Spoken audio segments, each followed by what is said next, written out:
Hola a todos, hola a todas. Comenzamos este curso de física con uno de los temas más simples, pero que nos va a ir ayudando a cambiar la forma en la que vemos el mundo. Comenzamos con el primer tema, que es el de cinemática. Lo primero que vamos a hacer es ver cómo es la definición formal. La definición formal nos dice que es parte de la mecánica que estudia los movimientos de los objetos sin tener en cuenta las causas que lo producen. De las causas, o sea, qué cosa empezó a hacer movimiento al objeto, nos vamos a ocupar un poco más adelante en el próximo tema. Ahora, solo nos vamos a quedar con el movimiento en sí. Primero vamos a acotar un poco el ámbito en el que vamos a estudiar. Cuando hablamos de movimientos, podemos pensar en infinidad de movimientos que pueden ir desde los más simples hasta movimientos muy complejos. Pero si vamos a los más básicos, tendríamos primero, movimientos en una sola dimensión, ¿sí? Como por ejemplo los que vemos en los transportes, o personas caminando o en bici. Todos estos son movimientos horizontales con mucha interacción con el suelo. También tenemos movimientos en una sola dimensión, pero verticales, como por ejemplo cuando un objeto cae o cuando arrojamos un objeto hacia arriba. También hay movimientos más complejos, como los que son de dos dimensiones, o incluso algunos circulares. De todos estos, nosotros vamos a trabajar con los más simples. ¿Qué me refiero con los más simples? Me refiero a los primeros, o sea, a los que son de una sola dimensión. Así que vamos a estar trabajando con movimientos horizontales o verticales, pero esto, ¿sí? Siempre una trayectoria lineal. Bien, si pensamos ahora en describir un movimiento, ¿sí? Como la definición esta de cinemática es lo que describe el movimiento, una de las primeras ideas que nos vienen a la cabeza es que tenemos que saber la velocidad del objeto. Veamos una situación posible. Tenemos esta foto. ¿Cómo hacemos para saber la velocidad? Es más, ¿cómo hacemos para saber si el auto se está moviendo? Estas preguntas en realidad nos llevan a pensar en cosas como más básicas, ¿sí? Lo primero que vamos a pensar, ¿qué cosas hay que medir para describir un movimiento? O en forma más general, ¿qué cosas vamos a medir para describir una determinada situación? Solo con esta imagen podemos pensar que el auto se está moviendo o que el auto está quieto en el medio de la avenida, porque solo tengo una posición del objeto. Necesitaríamos saber qué pasó un rato después. Bueno, tenemos esta imagen. Esta imagen es del auto, está en una ruta, corresponde a la primera captura. Esta captura corresponde a una toma hecha a las 18 horas, 12 minutos 4 segundos y que estaba en el kilómetro 12,42. Afortunadamente tenemos esta otra captura del mismo lugar y vemos que el auto amarillo estaba a las 18 horas 12 minutos 7 segundos en el kilómetro 12,47. Con esta información ya podemos saber algo más. El auto amarillo se está moviendo. Todavía no tenemos su velocidad, pero ya sabemos que se está moviendo. Estos datos que tenemos es la información mínima que podemos obtener como para comenzar a describir el movimiento del auto amarillo. Estos serían los datos mínimos entonces. Primero, el cambio de posición. O sea, teníamos en un determinado momento dónde estaba el auto, dónde estaba después. Podemos calcular la distancia que recorrió y a eso llamamos desplazamiento. También tenemos el cambio de tiempo. Con eso tengo el tiempo de la primera foto, el tiempo de la segunda foto, calculo el tiempo que tardó en realizar el desplazamiento y eso llamamos duración del fenómeno. Estos van a ser los dos datos mínimos, ¿sí? El desplazamiento y la duración. Ahora, ¿por qué estos son mínimos? Si quisiéramos medir la velocidad de este auto, directamente podríamos agarrar a un tipo de sensor digital, un radar, no sé, una cosa por el estilo, apuntamos al auto y nos da el valor de velocidad. Pero, ¿cómo hace el sensor para medir la velocidad?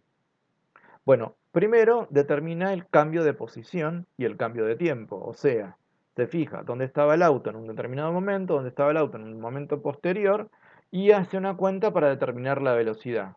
O sea que en realidad lo que está haciendo es buscar estos datos mínimos. Ahora, ¿y qué cuenta tiene que hacer? Bueno, la cuenta que se hace es la siguiente. Primero averiguamos el cambio de posición, o sea, la distancia recorrida. Para eso hacemos la distancia, la posición final menos la posición inicial. ¿Sí? Siempre vamos a calcular las cosas así. Y lo hacemos habitualmente. Si yo te digo esto, bueno, ¿qué distancia recorrió? Uno naturalmente haría, bueno, estaba al final en el 12,47, al principio en el 12,42, sacamos la diferencia entre los dos, nos da que el desplazamiento fue de 0,05 kilómetros.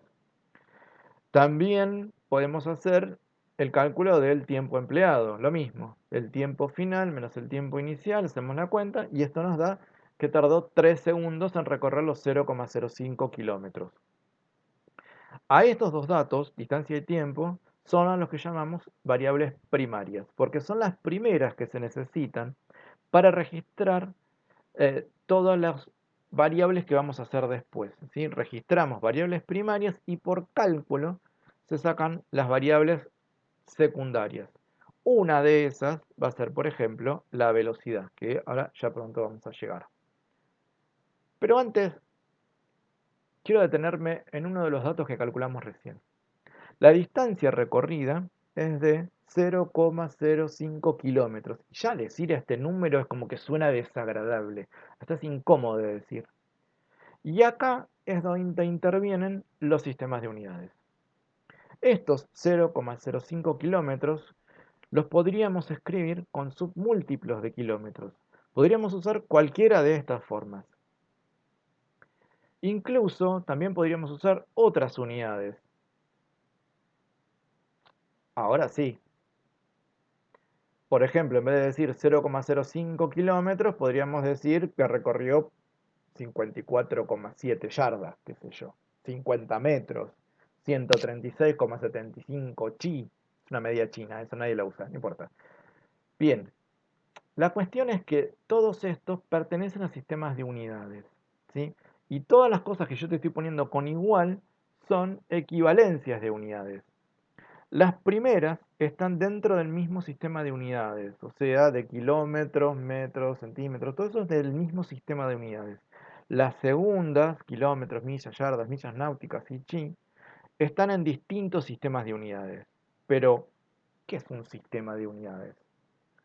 Un sistema de unidades es un conjunto de medidas estandarizadas que sirven para medir magnitudes. Y estandarizadas significa que siempre y en todas las partes del planeta tienen que medir lo mismo la unidad de base. Esto quiere decir, un metro siempre es un metro en todos lados. Antiguamente teníamos altos quilombos con todo esto, ¿sí? Un palmo cambiaba de un momento a otro, incluso cambiaba de un lugar a otro. Por eso lo de estandarizadas. Tenemos varios sistemas de unidades. Los más frecuentes son los siguientes. El sistema internacional se abrevia SI, también se lo llama MKS. MKS son las iniciales de tres de las unidades de base que utilizan, que son metros, kilogramos y segundos.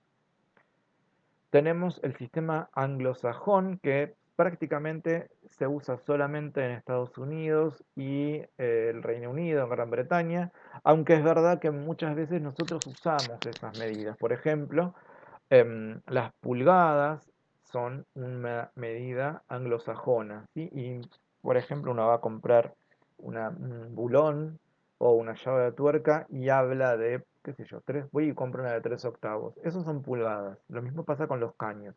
Eso es sistema anglosajón. También tenemos un sistema sexagesimal es otra cosa. Sistema segesimal. Segesimal, que se lo llama también CGS, de ahí viene el nombre de segesimal, CGS, que son las iniciales de tres de las unidades, que son centímetros, gramos y segundos. Este está en uso, pero bastante menos. Los dos anteriores son los que más se están usando. También tenemos un sistema técnico de este, por ahí en algún momento mencionamos algo, pero la verdad que ha caído en desuso totalmente. Se usó para algunos desarrollos tecnológicos, pero nadie lo está usando. Tenemos entonces que nos vamos a quedar fundamentalmente con este, ¿sí? Siempre que sea posible, siempre que sea posible, vamos a trabajar con este. A esto que llamamos sistema internacional, em, tiene 7 unidades básicas, las vamos a ir viendo a medida que pasan las unidades, y van a haber temas que las unidades tienen equivalencias, qué sé yo, cuando pasemos por presión, la presión la medimos en pascales por el sistema internacional, pero también las medimos en PSI o en bares. Bueno, siempre que sea posible nos vamos a limitar a este sistema. Volvemos. Ya definimos el sistema de unidades que vamos a usar. Entonces, volvemos ahora a las unidades primarias. Las unidades de las variables primarias, que las vamos a medir en MKS, serían, para la distancia la medimos en metros, ¿sí? Metros por la M de la MKS, y para el tiempo la medimos en segundos, que es por la S de MKS. Y estas son nuestras dos variables primarias, que son las que trabajamos hasta ahora, ¿sí? Metros para distancia, segundos para tiempo. Ahora, dos aclaraciones sobre los símbolos que estamos usando. La primera es sobre cómo estoy escribiendo esto, ¿sí? Hay una especie de código. La primera parte es un símbolo que va entre corchetes. Esto significa que el símbolo de la variable que está entre corchetes me está indicando que lo que sigue, lo que voy a escribir, es la unidad en la que se va a medir. Después viene el nombre de la unidad y finalmente, entre paréntesis, el símbolo de la unidad que estamos utilizando. En este caso, el símbolo para metros es la M. La otra aclaración es sobre los símbolos oficiales que tenemos para cada variable. Por ejemplo, el tiempo lo medimos en segundos. Y el símbolo oficial es la S. Por ejemplo, si tuviéramos 5 segundos, ¿sí? Habitualmente lo podemos ver escrito de estas tres maneras. Sin embargo, la primera es correcta porque corresponde al símbolo oficial. Esta está mal y esta está mal. Ahora, ¿por qué la primera sí y las otras no? Bueno, esta, porque si bien también representamos segundos de tiempo, aumenta la cantidad de símbolos. Hay una cuestión como de economía de símbolos y de variables, porque la verdad que los temas son complejos. Entonces, se trata de que haya una sola cosa para cada variable o para cada símbolo que queremos usar. Entonces, el símbolo para segundos es S. Seg, habitualmente por ahí, anotando en borrador lo podemos usar, perfecto, no hay ningún problema. En física, el segundo lo vamos a representar solamente con la S. Y este otro, porque en realidad corresponde a medidas de amplitud. Y con medidas de amplitud me estoy refiriendo a los ángulos, ¿sí? Esto es para ángulos y no es para tiempo. Ahora bien, ¿por qué tanto detalle con esto de las unidades? Bueno, porque muchas veces nos vamos a encontrar con un número y una unidad sin aclarar de qué se trata. En estos casos no va a ser lo mismo tener 5 segundos con el símbolo de tiempo, que es la S, que 5 segundos con el símbolo de la amplitud, que son esas dos comitas. Nos indican cosas diferentes. Así que una de las cosas que vas a tener que estudiar y que habitualmente no hacen, acá va como experiencia de alumnos que han cursado, hay que sentarse a estudiar las unidades y los símbolos. Hay que dedicarle tiempo a eso. Bueno, vamos con las variables secundarias. Ya vimos que las variables primarias son el tiempo y la distancia. Empecemos a ver qué se puede hacer con estas dos. Todas las variables derivadas de las primarias se las llaman variables secundarias. La primera que vamos a estudiar es la velocidad, ¿sí? Y ahí tenemos el símbolo. El símbolo para la velocidad es una B corta minúscula con una flecha encima. Una pequeña aclaración. Acá voy a tratar de usar lo más posible la B corta con la flecha encima, pero dentro de este tema del primer módulo, la verdad que lo vamos a perder pronto.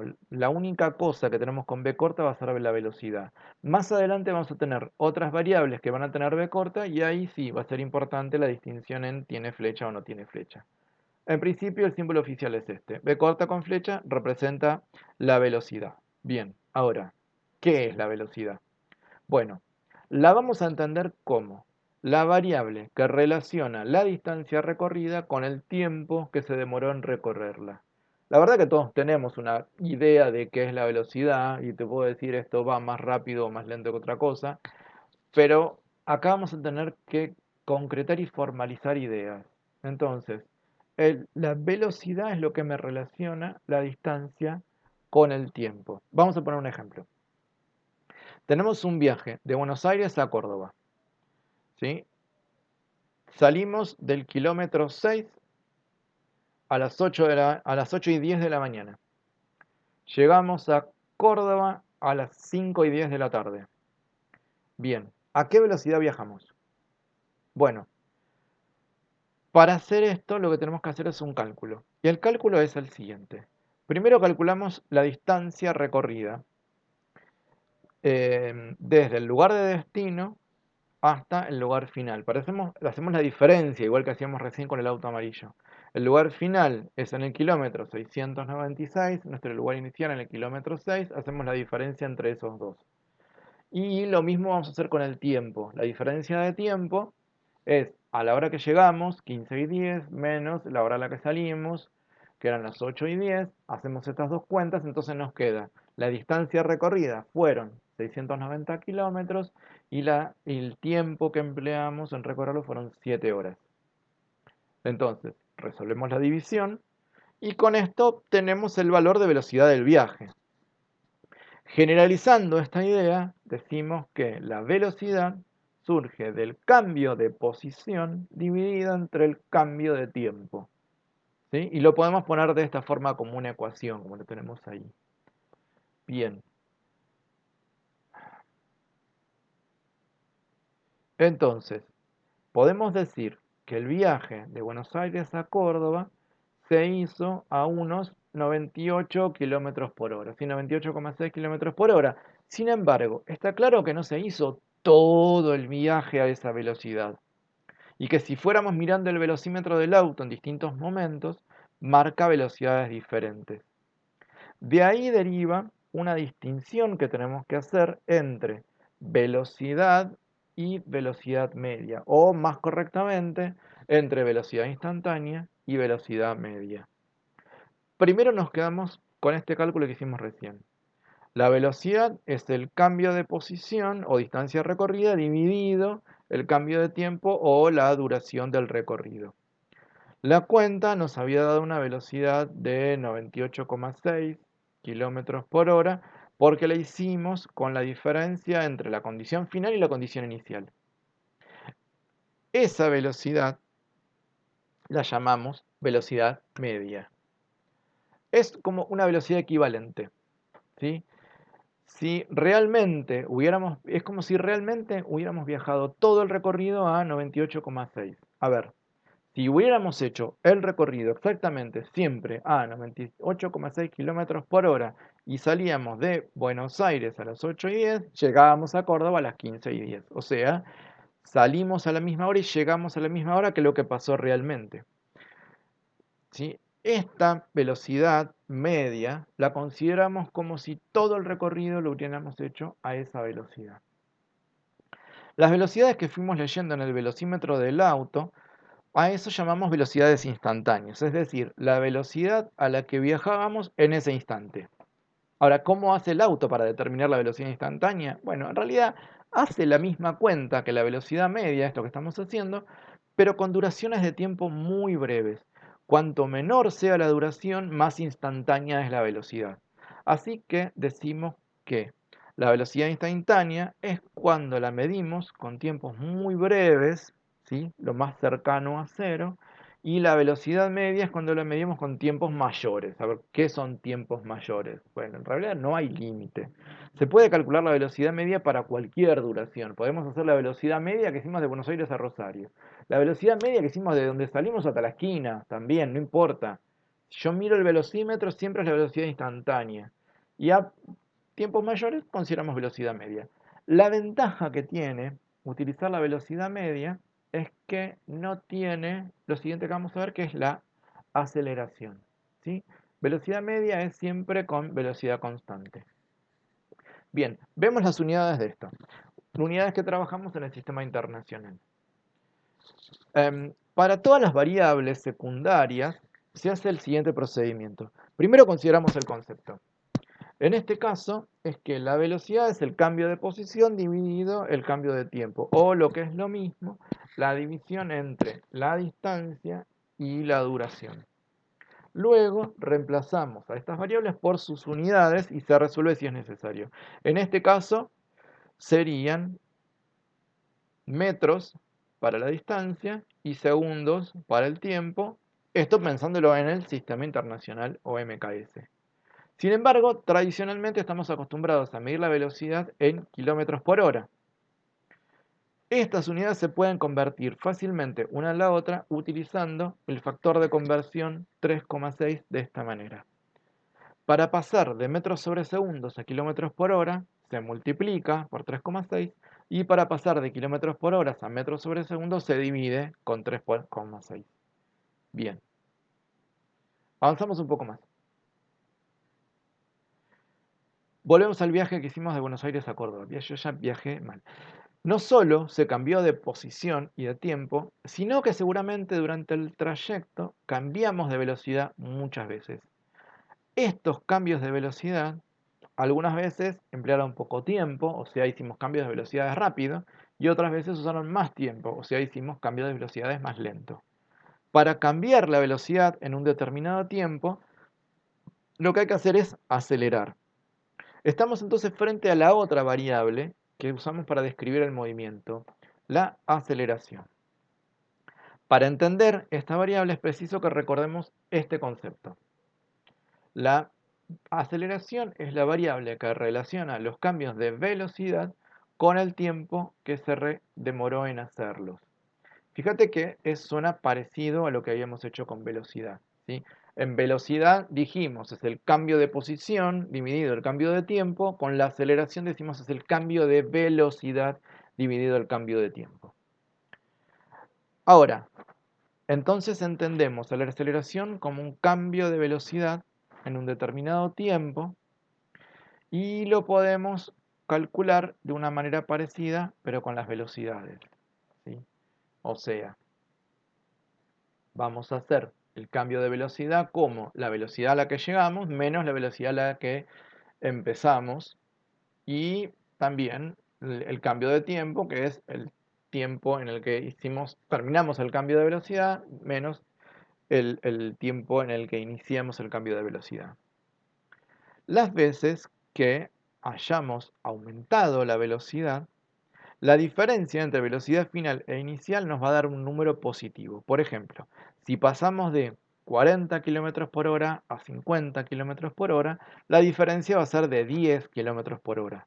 Por lo tanto, la aceleración también va a ser positiva. A eso comúnmente lo llamamos acelerar. Las veces que hayamos bajado la velocidad, la diferencia entre la velocidad final y la inicial nos va a dar un número negativo. Por ejemplo, si pasamos de 80 km por hora a 60, la diferencia va a ser de menos 20.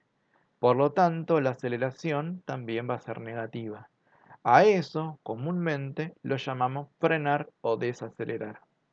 En física, nunca se habla de frenar o desacelerar, sino que se habla de aceleraciones negativas en el caso que estemos bajando la velocidad y aceleraciones positivas cuando aumentamos la velocidad. Conceptos que los vamos a ir recuperando como que van a ir decantando de a poco. Vamos con el tema de las unidades. Las unidades siempre dentro del MKS. Como antes, primero vamos a considerar el concepto. En este caso, que la aceleración es el cambio de velocidad dividido el cambio de tiempo o, lo que es lo mismo, la división entre la velocidad y la duración del cambio. Luego se reemplazan las variables por las unidades y resolvemos si es necesario. Las unidades en MKS serían para la velocidad metros sobre segundo y para la duración, que es el tiempo, lo medimos en segundos. Pero puesto así queda como incómodo, por lo que tenemos una división de fracciones ahí, ¿sí? Entonces vamos a transformarlo un poco para que esto sea más cómodo de trabajar. Para eso entonces como te decía, vamos a interpretar estas unidades como una división de fracciones. Y para que esté más a la vista que esto es una división de fracciones, al segundo del tiempo lo vamos a poner dividido 1. Un dividido 1 que en realidad no lo afecta para nada, pero que a nosotros nos va a ayudar para entender cómo estamos operando esto. Aplicamos ahora la regla para la división de fracciones, que era que la fracción de arriba se multiplica por la fracción de abajo invertida. Es decir, que al metro sobre segundo que teníamos arriba lo dejamos tal cual está, y que al segundo sobre 1 que teníamos abajo lo damos vuelta y esto lo ponemos multiplicando. Finalmente, entonces, vamos a multiplicar la m de arriba por el 1 de arriba y el segundo de abajo por el segundo de abajo. Y esto nos va a quedar entonces que la unidad para la aceleración es de metros sobre segundo cuadrado. Esto viene de la multiplicación, ¿sí? Metro por 1 metro, segundo por segundo, segundos al cuadrado. Esta es la unidad oficial que tenemos para la aceleración. Pero es importante que no pierdas de vista el significado. Pongamos un ejemplo. Si un camión está acelerando a razón de 3 metros sobre segundo cuadrado, esto significa que la aceleración es de 3 metros sobre segundo por cada segundo. Es decir, que por cada segundo que pasa, la velocidad del camión aumenta en 3 metros sobre segundo. Lo mismo va a pasar cuando tengamos aceleraciones negativas, ¿sí? Cuando estás frenando, siempre es cuánto está bajando la velocidad por cada segundo que pasa. Muy bien. Hasta acá como que hacemos la presentación de las 4 variables con las que vamos a trabajar. Empecemos a ver las unidades, trabajar con las ecuaciones. Llegado a este momento, si uno se pone a buscar las ecuaciones de cinemática por ahí, en tutoriales, internet y demás, se encuentra con que los movimientos se dividen en varios tipos y que cada uno de estos tiene un montón de ecuaciones que hay que saber. Y es entonces cuando a uno le queda claro por qué todo el mundo le tiene miedo a la física. Bueno, no vamos a usar esto. Vamos a usar ecuaciones, sí, no te entusiasmes, pero sin tanta complicación. A ver, vamos despacio. Primero, identificamos las 4 variables con las que vamos a trabajar. Son distancia, tiempo, velocidad y aceleración.